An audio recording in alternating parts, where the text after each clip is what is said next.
Should Beatrice and Eugenie become full-time royals to shake up firm? Have your say. Princesses Beatrice and Eugenie joined the rest of the royal family for their annual pre-Christmas lunch, and now we want to know if they should join the band of full-time working royals. King Charles' slimmed-down monarchy has become almost threadbare in recent years, with far fewer working royals carrying out engagements at home and abroad. And two names that are often thrown into the ring for helping to take the strain by becoming full-time working members of the family are Princess Beatrice and Princess Eugenie. Despite their princess and HRH titles, the sisters have their own careers and are not among the members of the firm routinely carrying out duties on the king's behalf. The two women have had a tough time of late, as their father, the former Prince Andrew, has had his titles stripped after more revelations about his association with the pedophile financier Jeffrey Epstein. But despite him and their mum Sarah Ferguson no longer having royal titles, things remain unchanged for their daughters. And yesterday, in a huge show of support, the princesses were seen beaming as they arrived at Buckingham Palace for the royal family's annual pre-Christmas lunch. They were spotted smiling as they entered the palace gates, with Eugenie wearing festive candy cane-shaped earrings. Meanwhile, in stark contrast, disgraced Andrew had to contend with a lonely horse ride around a rain-soaked Windsor while his family met for the festivities. If you can't see the poll below, click here. With nearly all bar two of the working royals over 60, Beatrice and Eugenie could inject a splash of youth into the group. Royal expert and biographer Ingrid Seward previously said, "When William ascends the throne, Beatrice and Eugenie will be valuable assets, and I am certain they will get involved with royal duties. It makes perfect sense, because he will need them. I see them as a sort of double act, working together in the same way as married couples do." Two gorgeous princesses working together as sisters would be very powerful. However, fellow royal expert Jenny Bond is not so sure. She previously said, "Beatrice and Eugenie are the obvious choices if the royal family suddenly finds itself so slimmed down that there simply aren't enough of them to go round. If they became full-time working royals, they would have to be supported from the sovereign's grant, and this is probably not the time for any more public expenditure on the royal family. There's much to admire about these two young women, but on balance, I think it is better that they do not become full-time working royals, but rather use their platforms in the way they are already doing." Prince Harry spotted showing off his polo skills during lively match in Aspen. Prince Harry, the Duke of Sussex, wore a vibrant blue pullover, a black helmet, white trousers, and black sunglasses as he rode on the back of a brown horse in Aspen, Colorado. Prince Harry was snapped showing off his polo skills during a fierce match in snowy Aspen, Colorado. The Duke of Sussex, who sported a blue pullover, a black helmet, white trousers, and black sunglasses as he rode on the back of a brown horse, is in the famous Colorado mountain town for the World Snow Polo Championships. The 41-year-old is set to face his longtime friend, Nacho Figueras. Harry's team, primed to play at the competitive championships at Rio Grande Park, includes polo stars Grant Gazzi and Nick Roldan. The Duke, though, will go head-to-head with his old pal and Argentina polo player Nacho, who is understood to have been friends with Harry since 2007.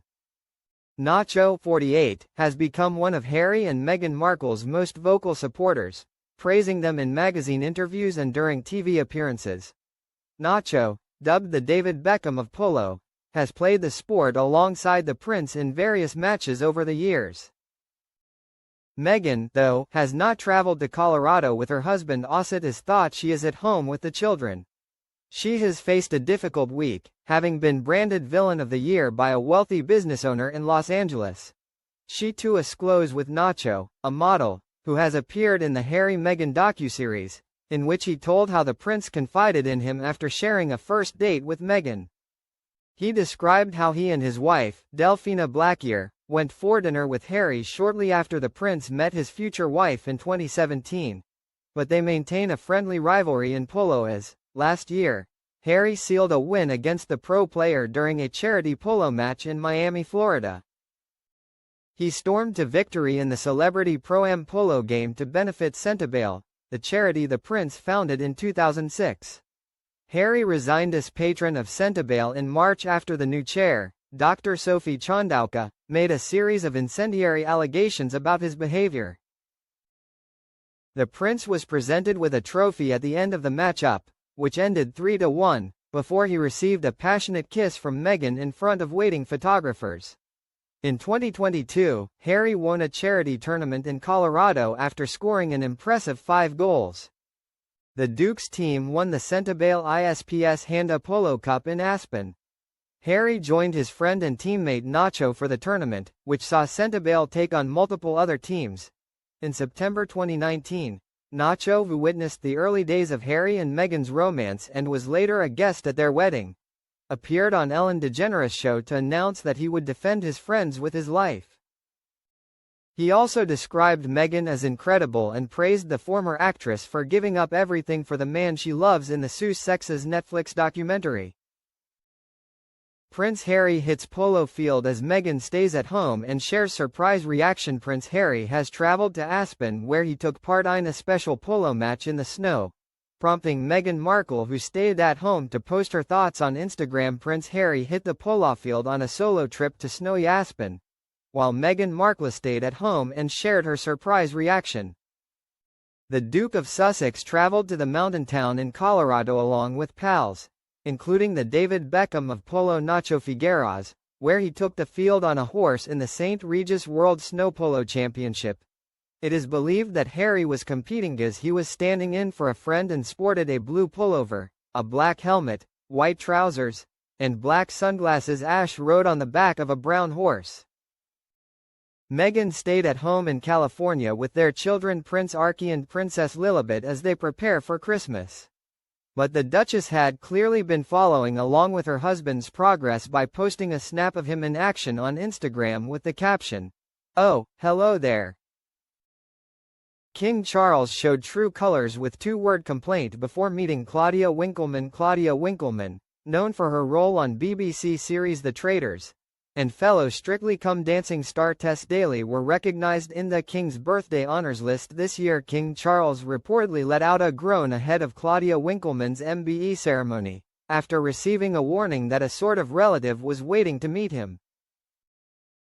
Earlier this year, Claudia, famed for presenting The Traitors and Strictly Come Dancing, was honored alongside Strictly co-host Tess Daly in the King's birthday honors list.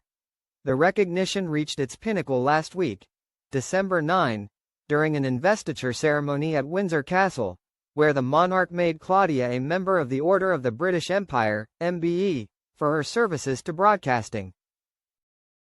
Following the event, Claudia shared her delight on Instagram, describing it as an enormous honor.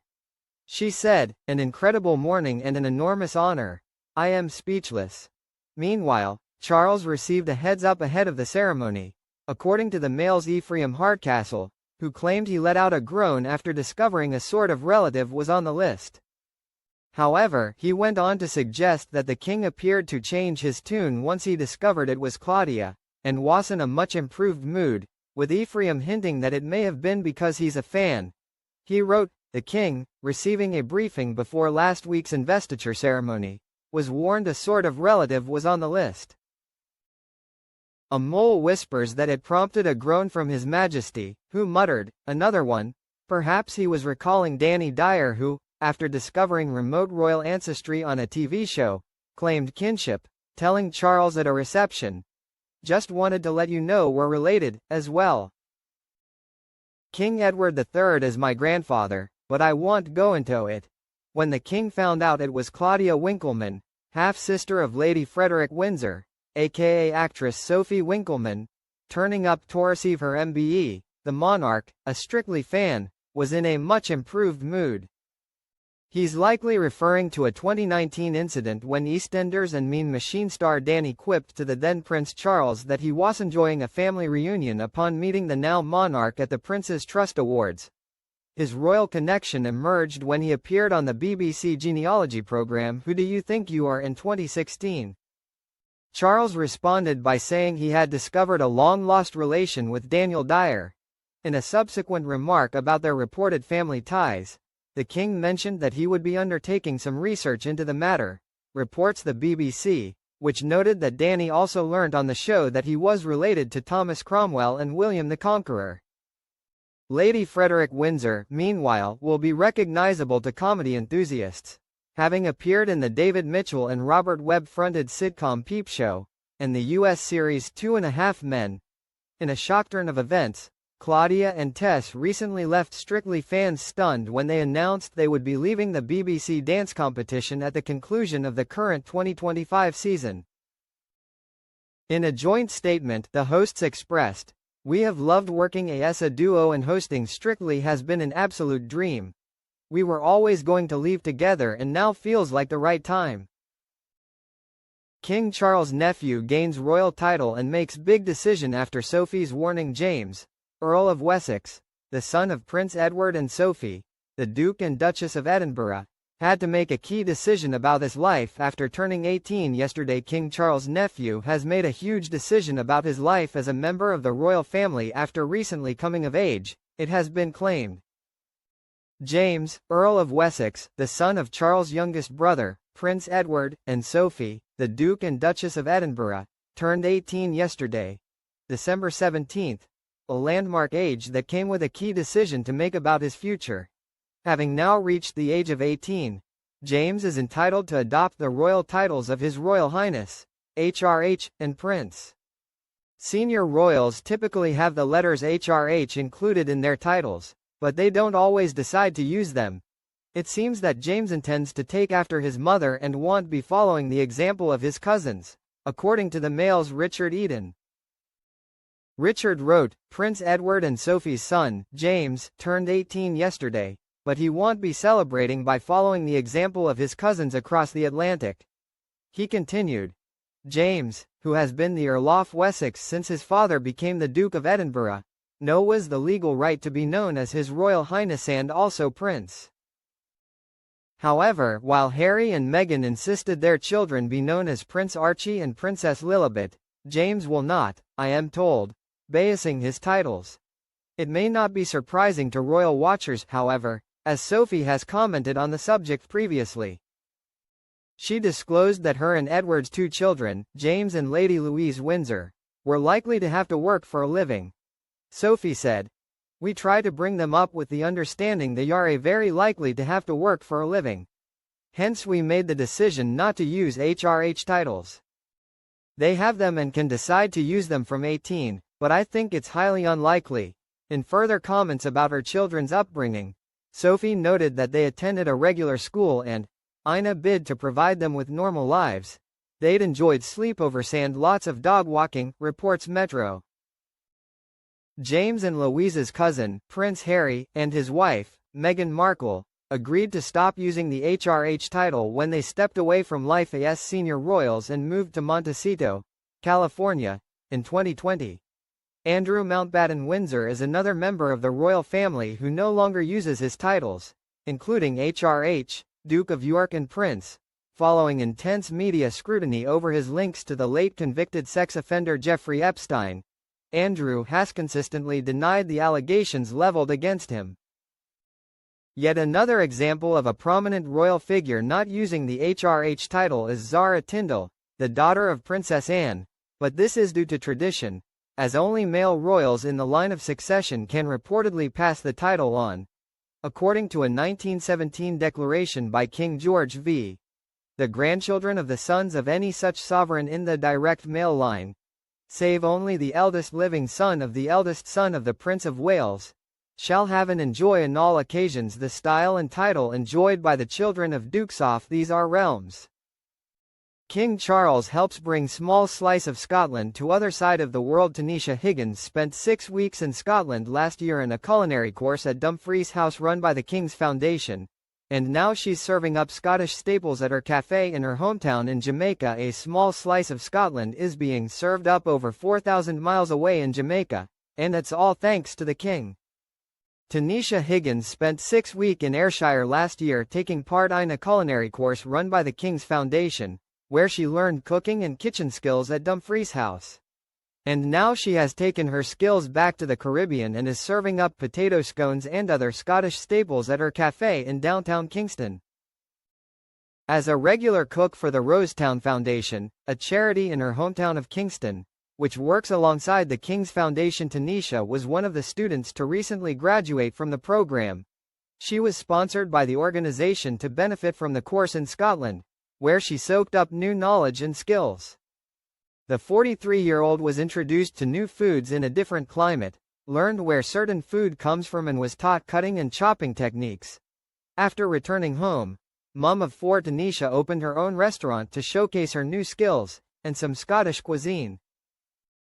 From a plate loaded with potato scones, tomato, bacon, egg, sausage and beans, locals can sample something a little different. Tanisha said, "I practiced the potato scones at home a lot, and my daughter loves those," she added. "I had so much fun learning at Dumfries House. We gardened and learned about different types of soil for growing food. I was fascinated with purple broccoli, which I'd never seen before, yellow raspberries and different types of apples. The whole experience was amazing. I came back to Jamaica with lots of information to teach others here, including knife and barista skills."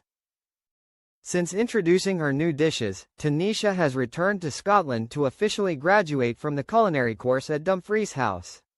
During the recent visit, a highlight for her was meeting the King, who has long championed the UK's hospitality industry. The Introduction to Hospitality course at Dumfries House was said to have been inspired by his vision and trained students in back-of-house skills and front-of-house service. Tanisha said, "It was a delightful feeling to meet the King. I feel privileged to have been in the same space as him and to greet him. We had some small talk, it was fantastic." Earlier this year, the foundation revealed it has to date trained more than 115,000 students in traditional crafts and environmental education over its 35 years. The charity offers education courses for almost 15,000 students annually, health and well-being programs for nearly 2,000 people every year, and spearheads placemaking and regeneration projects in the UK and overseas to revitalize communities and historic buildings. The King's Foundation is headquartered at its flagship regeneration project, Dumfries House in Ayrshire, Scotland, and acts as custodian of other historic royal sites including the Castle of May in Caithness, Scotland, and Highgrove Gardens in Gloucestershire. The foundation also carries out its work at educational and cultural hubs in London, based at the King's Foundation School for Traditional Arts in Shoreditch, Trinity Buoy Wharf on the River Thames and The Garrison Chapel in Chelsea. Kate Middleton and Prince William reveal brand new family photo for 2025 Christmas card. The Prince and Princess of Wales have shared the charming snap that they've chosen to feature on the front of their Christmas card this year, showing them with their 3 children. The Prince and Princess of Wales have revealed the brand new family photo that graces the front of their 2025 Christmas card. The never-before-seen image, released on Kensington Palace's social media, shows Prince William and Kate sitting on the grass amid spring daffodils with their children Prince George, Princess Charlotte and Prince Louis. Charlotte is resting her head on her father's shoulder and holding onto his arm. Relaxed Louis is leaning back sitting between William's legs, and Kate has her arm around George. The post reads, "Wishing everyone a very happy Christmas." It was taken by photographer Josh Shinner in Norfolk in April. George and Louis wear the same outfits in the snap for the portraits that were released of them in April and then July, suggesting the family picture came from the same photo shoot. It is a royal family tradition for members of the firm to release a Christmas card with a personal snap on the front, and this year's comes after a long line of charming family photos William and Kate have released over the years. Last year's photo showed the Wales family with their arms around each other and smiling. It was taken from the video released by Kate in last September, which confirmed she would return to public duties following the completion of her course of chemotherapy after her cancer diagnosis last year. In 2023, the Wales's Christmas card photo showed all 5 of the family members posing in a formal shot dressed in matching white shirts and dark denim jeans. It was marked difference from the snap shared for 2022, which showed the couple dressed down holding hands with their children on a walk in Norfolk. In 2021, the card featured a photo of the family relaxing on a private holiday in Jordan. The location of that year's snap was especially poignant for Kate. She spent a small part of her childhood years in Jordan, where her dad Mike worked for British Airways. Meanwhile, the Wales 2020 Christmas card showed them all huddled together in casual clothes at Anmer Hall, their country home close to the Sandringham estate in Norfolk. The release of the card comes as the Wales family returned to an annual royal family Christmas tradition yesterday after skipping it with their children last year. William and Kate were seen driving with Prince George, 12, Princess Charlotte, 10, and 7-year-old Prince Louis into the gates of Buckingham Palace for the firm's annual pre-Christmas lunch for extended family. The festive party is held for all members of the royal family and usually takes place around a week before Christmas, with around 70 of the king's relatives invited to the bash. It offers the family a chance to catch up, as not all of them will be joining the festivities at Sandringham, including the walk to church and Christmas dinner on December 25 itself. Last year, with Kate still recovering from her cancer treatment, the Wales family skipped the event as they had headed to Norfolk to spend the Christmas holidays at Anmer Hall.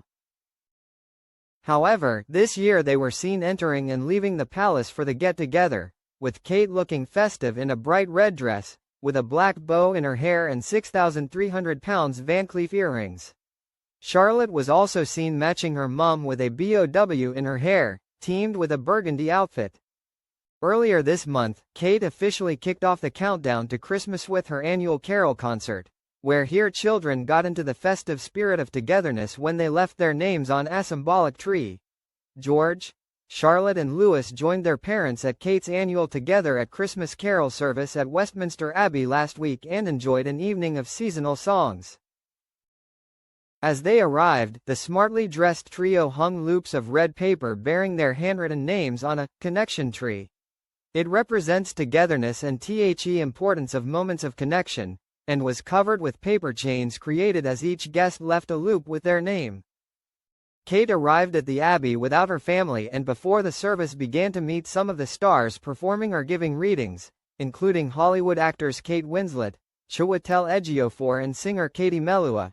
She told Dan Smith, lead singer with Bastille, that her children had been looking forward to the service. They're really excited, it's become such a tradition. Meanwhile, the King and Queen chose their 20th wedding anniversary portrait for their official Christmas card this year. Charles and Camilla are pictured standing side by side, with the Queen's arm linking the King's in the grounds of Villa Walkinsky, the British ambassador's residence in Rome, earlier this year. The photograph is framed inside the card by a dark red border, with the printed message in a matching color on the opposite side reading, "Wishing you a very happy Christmas and New Year." The couple reached their milestone 20 years of marriage on April 9, 2025 while out of the country and on royal duty during their state visit to Italy, and spent the evening of their anniversary as guests of honor at a grand banquet. Exclusive.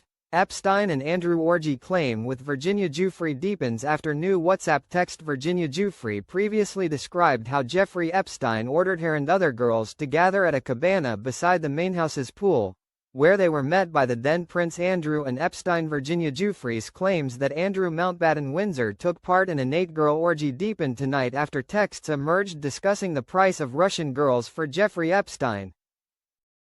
The latest material, released by Democrats on the U.S. House Oversight Committee, includes screenshots of messages from an unidentified sender referring to 18-year-old from Russia, and a request for $1,000 per girl. Redacted personal details list a young woman's name, age, measurements, weight and departure city, with Russia given as the country of origin. One message reads, "Maybe someone will be good for Jay?" The J is understood to be short for Jeffrey. Giuffre, who died earlier this year by suicide, had testified under oath that Epstein organized a sex party involving the former Duke of York, herself, and 7 girls flown in from Eastern Europe. She alleged the encounter took place on Epstein's private Caribbean island, Littlest James. In her posthumous memoir, Nobody's Girl, published in October, she wrote, "Epstein, Andy, and approximately 8 other young girls and I had sex together." She added, "The other girls all appeared to be under the age of 18 and didn't really speak English." Epstein laughed about how they couldn't really communicate, saying they are the easiest girls to get along with. Giuffre previously described how Epstein ordered her and the other girls to gather at a cabana beside the main house's pool, where they were met by the then Prince and Epstein, seated nearby. She claimed she was instructed by her master to perform with 7 young Russian girls who had been flown in specifically for the occasion. Jeffrey directed us with hand gestures to start undressing, and then we were instructed to start kissing and touching and toss dildos on each other, she said. Jeffrey and the prince were laughing, and then they stripped and he performed a sex act on Andrew. There was a dinner the next day and then Andrew was gone. Mountbatten Windsor, who was stripped of his royal titles due to his association with Epstein, has vehemently denied her allegations. The latest 68 images released by the committee also include a photograph of a Ukrainian girl's passport. Victims of Epstein and Ghislaine Maxwell have long alleged that their passports were seized to prevent them from escaping. The publication comes on the eve of the deadline for the Trump administration to release the government's long-awaited Epstein files. Congressman Robert Garcia, the committee's ranking Democrat, said the latest tranche raises more questions about what material the U.S. Department of Justice continues to withhold. As we approach the deadline for the Epstein Files Transparency Act, these new images raise more questions about what exactly the Department of Justice has in its possession, he said. We must end this White House cover-up, and the DOJ must release the Epstein files now. Among the newly released documents is a photograph showing a line from Lolita inked on the arch of a woman's foot. Epstein is known to have kept a first-edition copy of the novel in his New York residence. Another image shows magician David Blaine with Epstein and Woody Allen, although there's no suggestion of wrongdoing by either of them. Other pictures show Bill Gates with an unidentified woman, her face obscured, and Epstein seated beside the linguist Noam Chomsky aboard a plane. Gates has previously said his meetings with Epstein were related to philanthropic discussions and described the association as a huge mistake. Chomsky told the Wall Street Journal in 2023 that the relationship was none of your business, adding that at the time Epstein had served his sentence, and, under U.S. norms, that yields a clean slate. The latest disclosures coincide with a dramatic intervention from Ghislaine Maxwell. The convicted trafficker has asked a federal court in New York to set aside her 2021 conviction and 20-year sentence, claiming Ina Hand submitted filing that substantial new evidence has emerged indicating constitutional violations that undermined the fairness of her proceedings. She alleges that exculpatory information was withheld, false testimony presented, and material facts misrepresented to the jury and the court. Her conviction was upheld on appeal, and the Supreme Court declined to review the case in October. Maxwell, initially held at a federal facility in Tallahassee, was transferred this summer to a minimum security camp in Bryan, Texas, shortly after meeting Deputy Attorney General Todd Blanche to discuss matters related to the Epstein case.